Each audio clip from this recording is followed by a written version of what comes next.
out. Just feel like I'm in it by myself sometimes. I know you strong and you done. That's nothing to you. I married the strongest woman I ever No, met. but so I'd be it's exhausted.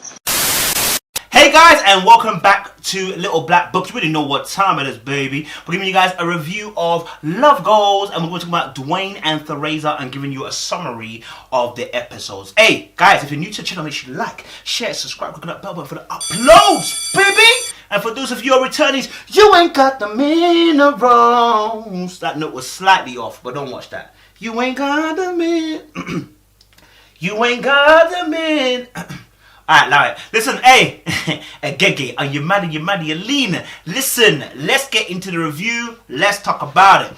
So, I want to give you a breakdown of Sunday and Brevon first, and then Didi and Q, and then we'll get into our main body of it, talking about Dwayne and Theresa. So, first thing I kind of noticed with Sunday and Brevon is their proximity on the sofa. Now, I mentioned to you guys in the last, in another review, that proximity is so important to letting you know about where couples really stand. You know, couples that really have a great intimacy and very close oftentimes find it very easy to be physically close as well in their proximity. And so what we see with Sunday and Brevon is that they're quite close to the sofa. You know, there's not much of a distance between the two of them.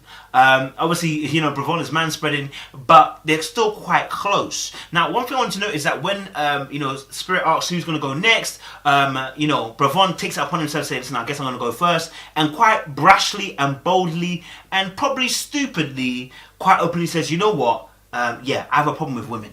And I think it's the confidence in the way that he said it made it sound as if that, you know what, he didn't give two ticks. I love women. Sometimes it'd be hard for me to say no. I'm just being honest. Because the first thing that happened to Sunday was that she looked down with a bit of a weary, awkward smile on her face. Why? Because it was embarrassing to hear that your man has a problem with women after 8 months. Do you understand? Like, so for her head went straight down, and I totally understand.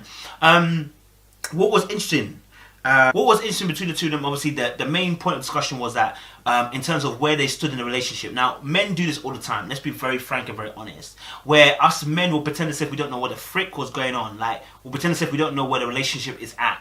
We don't need you to tell us where we are in a relationship. We know where we're at in a relationship. We just pretend as if we don't know because it's easier doing that way. That way we don't have to commit because no one said anything. This is why it's so important that men state what they are doing. You understand? Don't assume and don't go with the flow.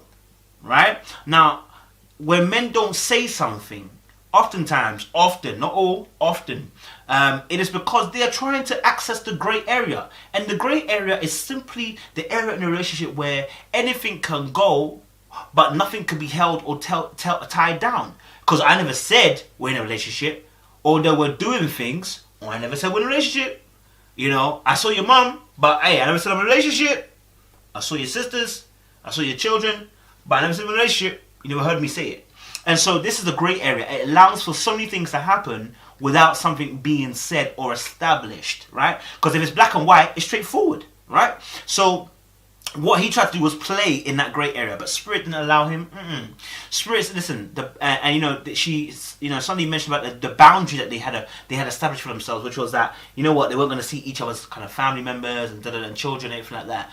But he decided on a particular barbecue to go in and see the parents. Now, look, I get it. I know why he did it. You probably want to see what you're getting yourself into. You know, it's a nice thing to do. Trying to win some brownie points while you're there as well. You know, blah, blah, blah. So all of it played a part in his thinking. But when he did that, what he didn't know was he unwittingly, unsolicitedly, through non-verbal confirmation, had actually said, he signed a contract to say, I'm committed to this relationship. Say that one more time. He came inside of the Okay, gym. see, that sounds like a choice to me. How did I know that really rubbed her the wrong way? Like, I didn't know that, so I'm moving accordingly. Or I'm committed to you. Because he broke a boundary, right? And the boundary was that we don't talk to any of his family members. So when he did that, it's like, okay, he's initiating something beyond his time. Like, you know, that's why guys oftentimes try to avoid the parents of a girl. It's because, like, if I do that, then it looks like I'm being serious. And I'm not serious right now. So for him to do that, it showed an area of what? Seriousness. But he wasn't serious. And so what's happened now is boundary has been broken. Do you get it? But what he tried to do then, in that particular instance, was then try to put an air like, well, I didn't know what was going on, and Spirit had to out him. No, you did. And it's like, don't women want a man to take the lead? And it was nothing about taking the lead, it's your commitment. You see, if you're saying, that you're happy to see the mother of her, her mother, the children, you're happy to see them things, but then you're not happy to commit when there's a boundary in place that you shouldn't go past it, and you went past the boundary, then that is the commitment you're now coming to make. Do you get it? But now you're trying to avoid the commitment, even though you broke the boundary, by your own choice. I didn't force you to do it. You broke the boundary, and then you're wondering as to why I'm feeling the way I'm feeling, or I'm saying what I'm saying. And yet you want to still play with the other girls. But you broke the boundary. And this is where guys tend to do. And if you're not careful, you'll get played and your feelings hurt. Because this is where the lies and everything starts, and everything like, oh, I never told you this, that. Listen, save it for the trenches, mate. Save it for the blood clot trenches. And then just to see, obviously at the end, we notice obviously as well how, just at the end, they close the gap even more. He puts his arm around out. She actually shovels herself inside his bosom, in his armpit basically, and they're back on track again, after that conversation. Here's my thing. She broke up. She came from a very bad divorce. And it seems to me that he's replacing the divorcee. That's what I'm getting a feeling of. Because if she really, because they started off by just being open, and when they become obviously friends, and then obviously when it starts to get a bit serious now, it's like, I see the natural progression, but I feel like you've replaced your divorcee partner, and now you're using him as a crux. And this relationship may not last. Just saying. Just because of that, it may not last. Because there's probably some undue hurt, pain, everything like that hasn't fully been sorted out. Do you understand? And conflict is not here. My conflict is within myself and self-esteem and... with Dee and Q, I think it's so interesting. When I saw them on the sofa, straight away there was instant thing, which I saw was Dee had her body turned away from Q. Her leg had been swept over away from Q. And so, although his arm was out on the behind her, there was so a large gap between them. And when she was mentioning about the fact that, I know it's me. There's things I need to sort out. And there's things that I need to do, etc., etc. So she already had analysed where the problem lies. Right? She also mentioned the fact that, this guy that she's with is amazing. She understands this. This guy is great for me. It's just something that within me I need to sort out. And I think what was so beautiful was seeing how Hugh supported her in that and said, listen, look, do you know what? I just want us to grow old together, And, I'm just looking to see how I can support her in all these things. And as they did that, she actually turned and smiled at him. It is to be in love and grow old with each other. So I'm here to try to figure that part out and make sure we still, on the right path. Right? She turned back and she smiled and, she appreciated that. And not only that, after they had a conversation with Spirit a little bit, she actually again moved from her corner over, put her hand on his shoulder and got really close. Again, that emotional aspect of things travels into the physical. Do you get what I'm saying? And so we saw the two of them, coming close together at the end there, and there's a rejoining, I guess, emotionally. But we're going to move on to our more important things. We're talking about the Dwayne and the Theresa situation. Now, these two are in deep danger. If Dwayne does not open his blood clot eye, if he does not open his eyes to see correctly, he's going to lose his wife in the long run. Tell him. If things do not change and I continue to feel alone, I might as well be alone.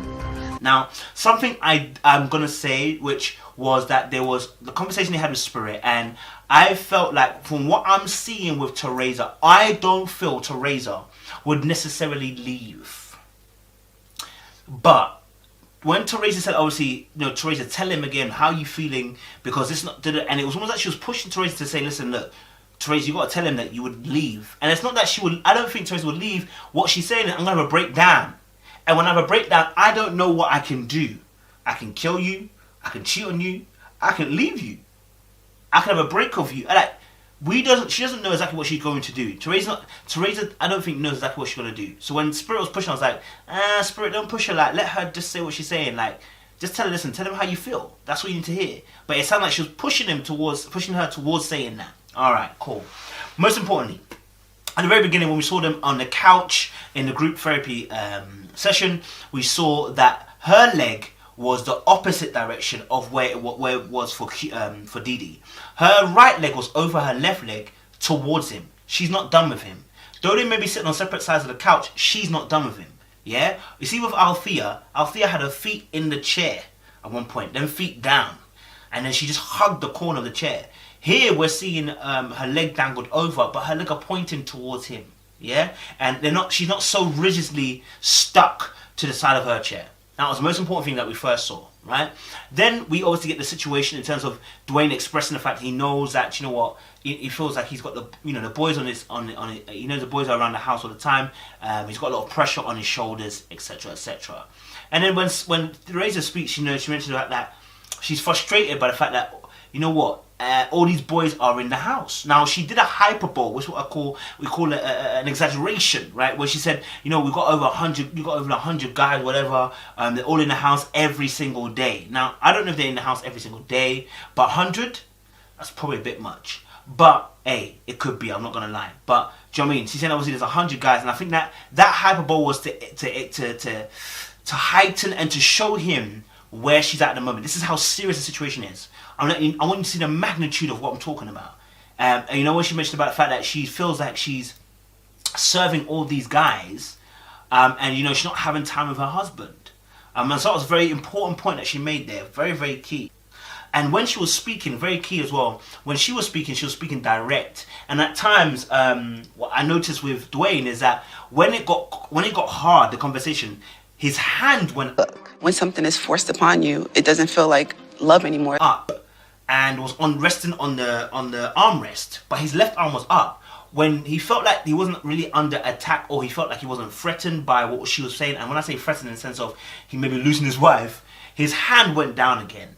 Yeah, because for him the hand. It's not because I'm overwhelmed with you and our children. Coming up is a reflex of the fact that he feels like, oh my god, like what is this woman saying? Like, fam, I didn't know things were that dire kind of thing. When he feels relaxed again, his hand goes back down again. The boys are kind of taking advantage of the situation. And it's a tough battle because we understand his position, Dwayne, which is that, you know what, he made it out of the hood and there's a guilt there, which is like, I've made it out, so I've got to help other people out. But then there's a balance of the fact that you got a family now. How do I balance the two? And what we see from, obviously, Theresa is that it's not just that the fact that boys are around there, it's the fact that she's become a superwoman. She's doing everything, the kids, the cleaning, the cooking, you know, maybe the washing of clothes, everything like that. She's doing so much, and she feels that she's tired, blood. And there's no help from Dwayne. And it's not just that there's no help from Dwayne. At least his presence would be enough. But she's lost him. She doesn't have that presence. And the reason why, she mentioned it in the other scene where she said about the fact that there was a promise of words. Thinking after you finished the NFL, it was going to be her time? Did you think that? I mean, you said it. I mean, it's like, but I'm not mad that you started another career, but you did say when this is all over, you know, things are going to be different.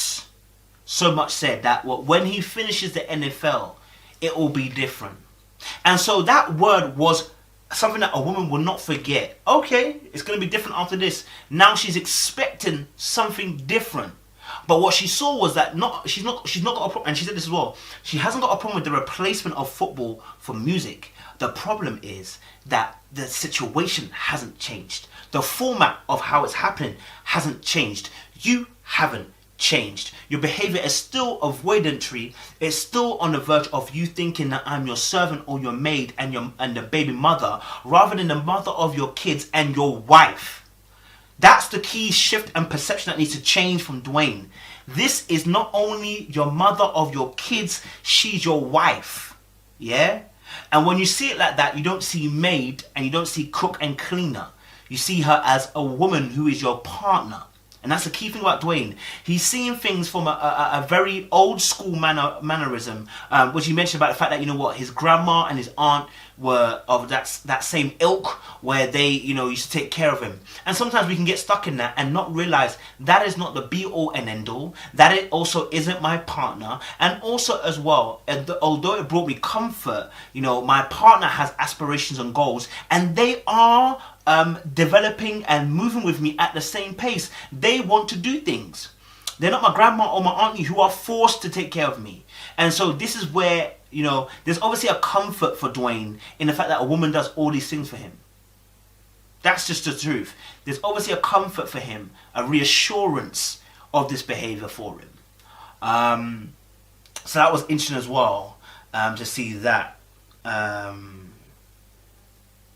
And, you know, when she mentioned about the fact that it feels like the boys have kind of taken advantage, and, you know, it's interesting because, you know, if I'm one of the guys, his friends, I would love to keep going over to his house. Why? Because it's aspirational. It's a dream. It's like, that's my boy. And the thing is this. It's not the fact that these guys are coming round. It's because they're coming and taking and not adding. You know, if I'm your boy, I'm going to tell you straight up, cuz, listen, fam, you're not spending much time with your girl, you know. Fam, go spend time with your girl. I do not expect any of my boys, and man them know this, listen, man them do this to each other all the time.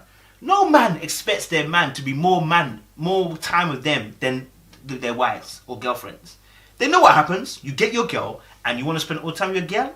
It happens to every man. They know what it is. Those men that still want your time, yeah, are the most deadly type of men ever.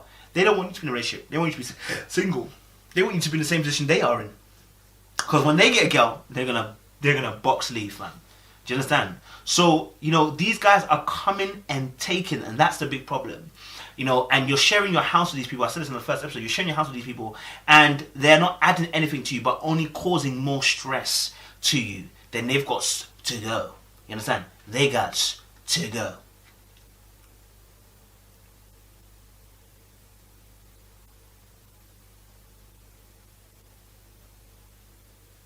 And, you know, she mentioned obviously the fact that, you know, this serving that she's doing as well, it feels a bit like she's forced to do this serving. And that's a very important part. Because when we do things in love, it never feels, oh, it's fine. When we do things in love, we don't feel oftentimes that we're being forced to do anything. We just want to do it. But when you're expecting it, yeah, that's the problem. And there's expectancy that comes with a consistency of over time as well. Then I now begin to resent doing these things because you're just expecting it out of it, just like that. But there's things that I want to do, there's things that I want to be able to get on with, but you're not allowing me to because you have this expectancy, right? And we see this at the poolside, this continuation of this conversation. Something that's so key, watch his body language where he's standing up and she's sitting down. Now in drama, this is often a way that we show power dynamics, yeah? We want to show people are at different levels, yeah, of authority. We tend to show levels. Yeah, and so when you're seeing someone up and someone low and someone looking up, what happens is that person who's up is normally the authoritative figure. Now, watch this. He may not consciously do this, but it's very conscious. It's very conscious in terms of what we're seeing. So he doesn't sit down, because to sit down means to now have a conversation with you where I'm trying to really understand you. But to stand up means I'm now having a conversation where I'm dictating to you. And we see that because when they're having a conversation, he's talking about the fact that, you know what? You know, I married a strong woman, a superwoman who's going to do all this kind of stuff. And then he goes on to say, listen, I don't know. I'm sorry I give you all these jobs and chores. And if I don't give them to you, who the I'm going to give them to? Like, wow, is this what? Who I would give all these things to? Whoa, brother, this is your wife, you know, not your maid. And you have money. Why don't you just get a maid? You understand? Like, you have money. Get yourself a maid. You understand? So you're treating your woman like a maid because of what? It brings a type of comfort to him. He's not doing it to mess her up. He understands love in a way that he saw his grandma and auntie take care of her in that way. And the way she does it brings comfort to him. So to release her from that behavior means to release himself from that type of love. And where does that leave him? He doesn't know. He's never experienced that before. That's the only love that he knows. And this is why it's so important to see healthy, authentic love between male and females, because it means expectations can be then, expectations can then be managed. Do you understand? And just before they got into even that scene, there was a little, they had a little quiff and tiff at the poolside. And I said this when I said, look, sometimes women address things at the wrong time. At the pool, yeah, when you're in front of Sandy, and that's another thing, Sandy needs to stop getting involved in everybody's business. Stop trying to give advice to everybody. How about that part? Go get you a studio wherever you got to get your studio. Common ground. Yeah, the common ground. We're going to co-parent. At the pool in the daytime, we see Theresa speaking to Dwayne about the situation about the boys and saying that. And she mentioned an adjective, which I said, oh, this is going to cause problems. Where she said, your boys are leeches. Now, listen, when you say your boys are leeches, this ain't going to end well. Yeah? Because your boy's got his own pride and ego to think about. And that's his boys. So to mention that your boy is, say that your boys are leeches, and then do it in front of another couple, it's never gonna go down well. Like, do you know what I mean? Never gonna go down well. What? I don't know why Theresa suddenly got brave like that. And when I say brave, I don't mean she didn't have the right to say anything, but to say it at that ill time. I know she's smart, but I don't know if she was influenced by Sandy's kind of, telling him Sandy's kind of energy where she was bringing towards Dwayne, telling him he's got to fix up and and get the boys out of her house. And that was nothing. Sandy said, get the boys out of her house. No, get the boys out of our house or your house, Uselot's house. Do you know what I'm saying? But anyway, so when I saw Theresa raise her voice to him and he said, that's it, I'm not talking about this, of course he's going to do that because you've attacked him. Instead of actually just having a conversation where you're direct and saying, listen, babe, this is what's happening, You've attacked him in front of others. He's going to have pride. The ego's going to speak. But the woman, the reality of it is that your is leeches and you're okay with it because they roll your blunt and they wipe your ass. And that is a problem we have at the moment. That timing, season, guys, always critical to when you're delivering information or when you want to get an answer from an individual person. Seize the moment, seize the time, don't do it out of the time and the season. And then back to obviously the pool, back to the conversation when they're having it during the night time where he is standing in an orange jacket with his leg up on the table. And not even just that, his whole body sound of him standing up and then leg on the table as he's talking to her just seems so laissez-faire, arrogant, just blasé. Do you know what I mean? It didn't show a genuine concern. And that's why during the course of the conversation, he couldn't have a genuine concern. Because listen, if you sit down and then look at someone's eyes and then have a conversation, the conversation is different, That's why having a conversation on the phone can get so reckless because you're not in the person's face. But when you're sitting down, eyeball to eyeball, and having a conversation, you tend to direct a different type of level of conversation, It's harder to get angry at that rate because you're so close to the person's face. And it becomes uncomfortable to do so. And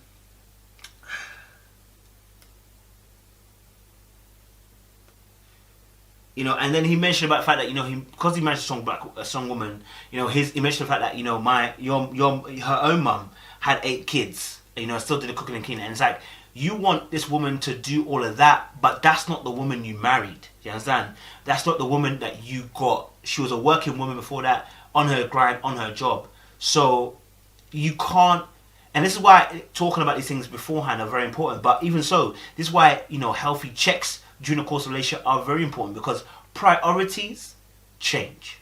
They do change. And it's hard sometimes to accept that because like, oh no, you said you're going to do this. Why are you changing it now? And it's like, it can be hard to accept that. But these are part and parcel of relationship. So how are we feeling? I'm blessed, highly favored. I'm sure she feels the same. Yeah? And I'm glad. And obviously when they went to meet Spirit, this is very important because he did something which I clocked into very straight. Spirit asked, how are you guys doing? And he said, we're doing all right. I think we're doing good. Yeah, I think she would agree. She didn't get to answer the question. Right? And just like at the when you're talking just before that, he wasn't acknowledging her feelings. And so he doesn't acknowledge her feelings when he's asked a simple question as in, how are you guys feeling? And he answers for her. Why? And if you watch her facial expression, you see that she goes, like that facial expression there lets you know of what she thinks about the fact that he answered the question for her. So again, you're not allowing me the expression of my emotions, of how I feel. You're not allowing that expression. You're controlling the narrative. And that's going to cause an issue because that control will eventually backfire because of the type of woman that she is. it was interesting as well when Spirit brought up the fact that Superwoman situation with Theresa, and he put his arm around her at that point. He literally put his arm around her at the point of, you know what, Superwoman. And the reason why he did that is because I think he's trying to reinforce the fact that he said, yes, she is a Superwoman. And that's why I married you. You're a Superwoman. He mentions that. Yeah, that's why I married you. You're a Superwoman because you can do all these things. Do you understand? And when and that hand around her was to kind of reinforce that again. You know, that point of making sure you know that I think you're a Superwoman. But it's because you do these things that I think you're a Superwoman. But with Theresa, she's in a place where she's getting to a point where she's had enough. And it's no longer enough to just be a maid and a mother for him. You know, she wants to have that communication. She wants to have that time with him. She wants to have, you know, that quality time with him and have that, you know, quality conversations and be supported in whatever she feels like is the next thing for her too or for him. You know, she wants to be that way. But at the moment, she's not even getting that time with him. So therefore, she's not really got a husband. She's got a housemate. You know what I mean? Who invites all his housemates over. Don't worry. I got the rest of my life with you. That's an assumption. And, you know, he mentioned something about, like, you know what, you know, I've got the rest of my life to be with you. And I know what he meant. Like, he said, like, look, you know, this thing, it's, you know, this music thing, it's a short-term thing, you know. Like, life will go quick by, and I want to be able to do this, win at this, and then, you know, be able to settle. You know what I'm saying? And if I don't do it, and it doesn't work, then fantastic. Look, I'm a fall back, you know, and I know she's always going to be there. Like, so we can, and it's like, and Spirit picked up and said, look, you are taking this woman for granted, and I agree. The fact that he voiced it, but a lot of men don't usually voice it. They think it. This woman will never leave me. She'll always be there. She'll always support. She'll always care, because I know how women are. Women love to take care. But in this day and age now, where women are having the same amount of ability and power that we have, same access to education, same access to the fact that she can divorce you now, all this kind of stuff, it means now it's not just one way. It means now it's not just it's not the same way, because it means they have now power to also have decision-making ability. And so you thinking the person's always going to be around, one day you'll get served. Papers and all. Way of you want to take care of other grown men. There's bigger things out there to worry about. You see? When and then the final point I want to end on is that when obviously as well Theresa made a point about how she was feeling, he demeaned her opinion. And that's why I said to you about at the poolside, not the poolside, but when he was putting his leg on the table, he was not understanding her point. He was diminishing her point, you know, and having his way. Basically, he wants a maid in a sense. But it's like, when she mentioned about her feelings, he said, there's greater things, there's bigger things in the world to be worrying about. Why? Because he's demeaning her viewpoint. He's demeaning her perspective and demeaning her emotions and feelings. But he did that at the very start of the conversation. Do you see? So all of it plays out in little things. So I believe that, listen, she's not at the point of leaving, but it could get to that point it can get to that point very, very quickly. Things don't change, because this kind of thing where you're demeaning and then not allowing her to have her feelings and thoughts, bro, that kind of level of control, dangerous. Do you understand? But yeah, guys, I just want to hope that you like, share, subscribe, click on the bell button down below. Let us know your thoughts. What do you think about the couples? And we'll go from there. Appreciate you guys. Stay locked, stay loaded. More love, more passion, blood. You understand? Little black work, you know what time it is. Yeah.